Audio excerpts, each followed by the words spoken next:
open up in a time of prayer.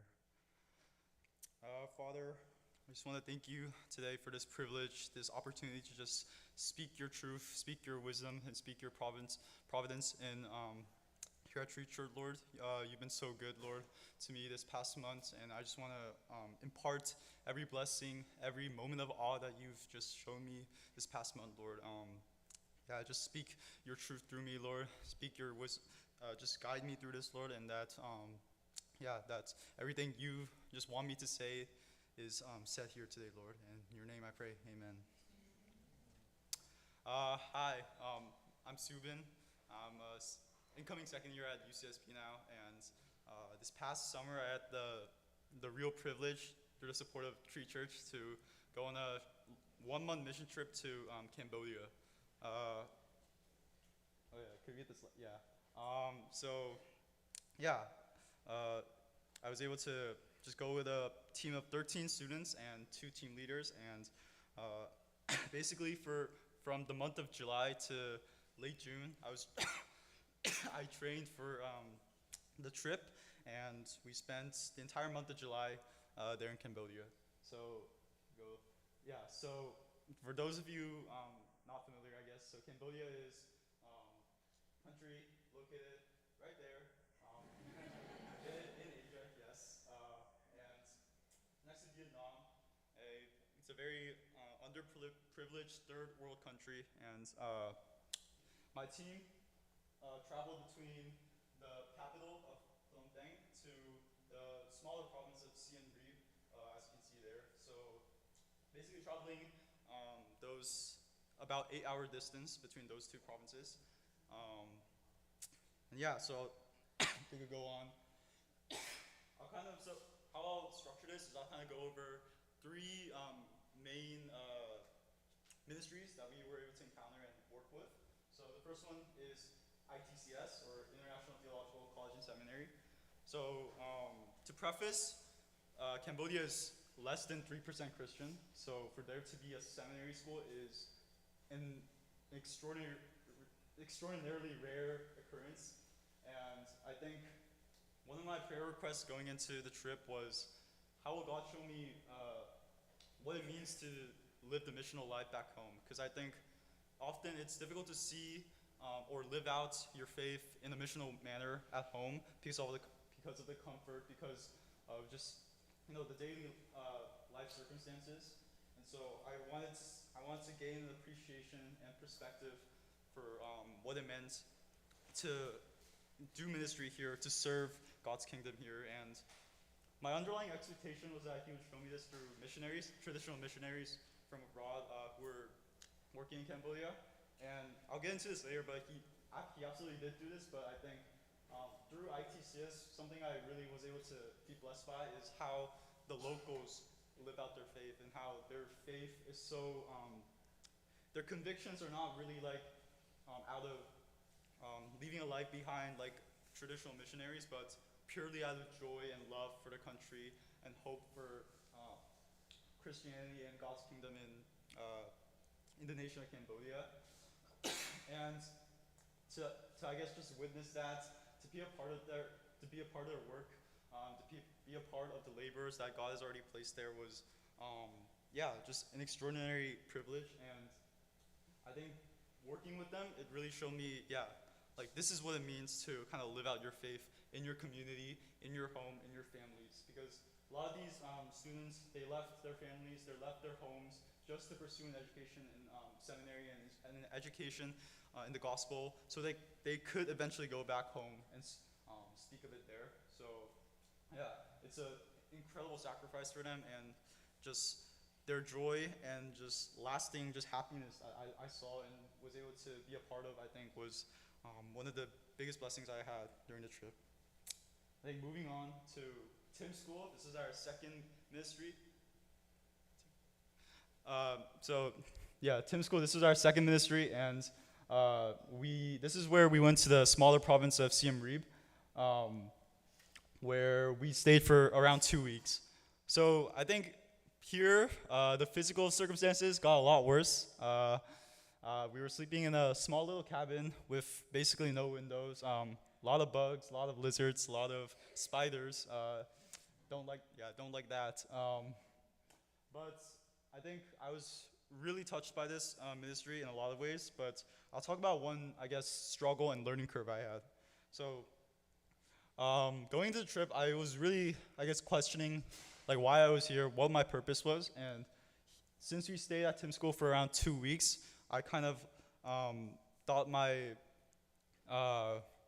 purpose here, I guess, for being here was to build relationships, build connections with these people, with these children, especially if we're seeing like every day, every hour of the day.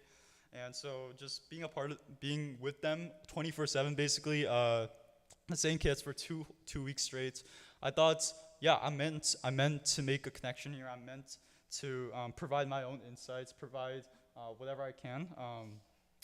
But I think when we got to the last day, I quickly realized that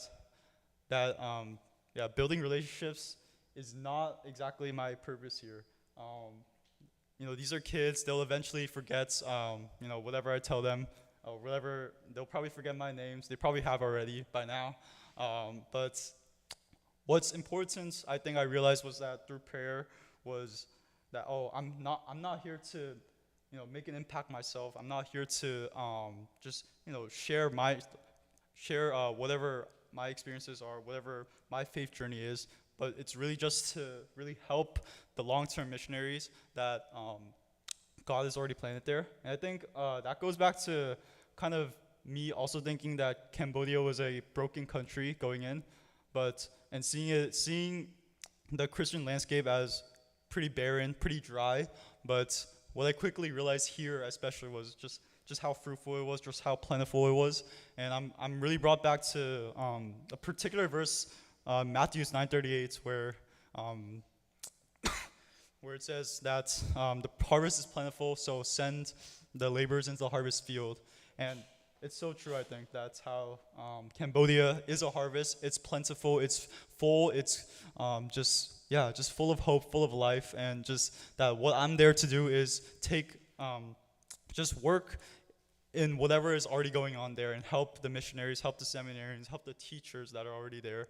And I think this simple truth, this simple realization was what gave me peace, what gave me just for the rest of the trip. And really, I think this is what the truth was. This is what God really wanted to show me. So this is Precious Woman, our last primary ministry. This is where we went back to Phnom Penh, the capital, and here,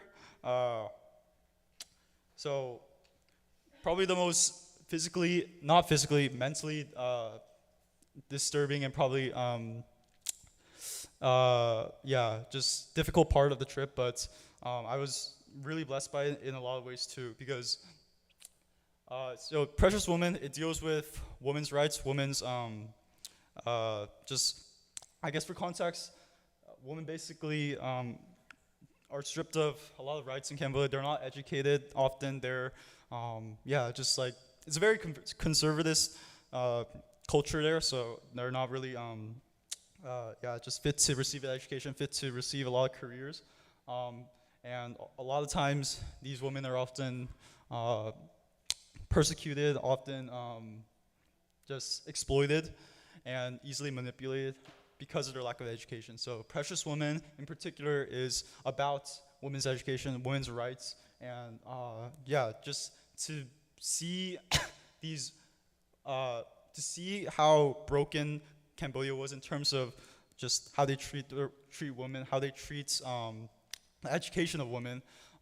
In the midst of that, to see such powerful leaders who are women in Cambodia, who walk their lives through faith and want to just bring Cambodia to just uplift women, to educate them, and just I think it was really incredible just to take part in that, hear their stories, hear how they came to faith, how their convictions began, and I think in Precious Woman, I think was so authentic, so real, and a big blessing overall again.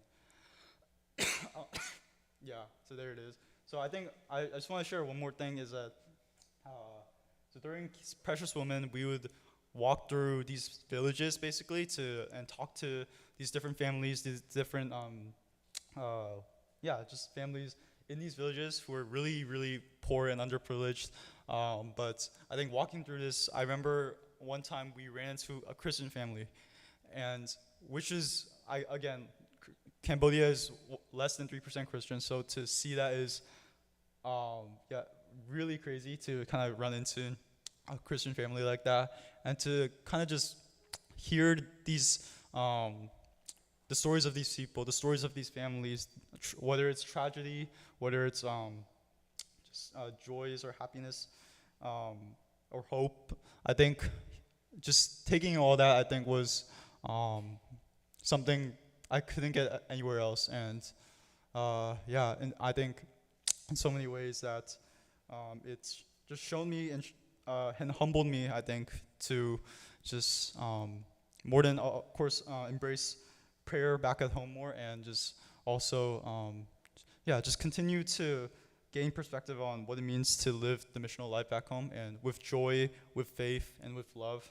And so I think overall what Cambodia showed me was just how overflowing God's will and joy is. How His provision for me was so great, and I could never limit it. And even though I tried to limit it and mold it to my own comprehension, it was never possible. And I thought for the first time in my life, where I didn't really know what was going on, where I didn't really know where we were going, where I didn't like the food, where I didn't like where we were sleeping, whatever else was going on, God was the potter and I was like a lump of clay, and He really just guided me through it all, guided me through every problem, every circumstance, every rough patch, and just showed me so many things I couldn't even possibly imagine. And lastly, I just want to thank my team again.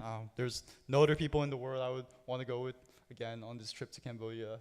I think it's a real privilege to just go with people your age, and especially in college, in such a transformative time in your life. And to be a part of KCM, SDSM this year was just a huge blessing overall. And and I'm so just thankful for Tree Church to being a part of that for me and making that possible for me and my team as well. So thank you so much.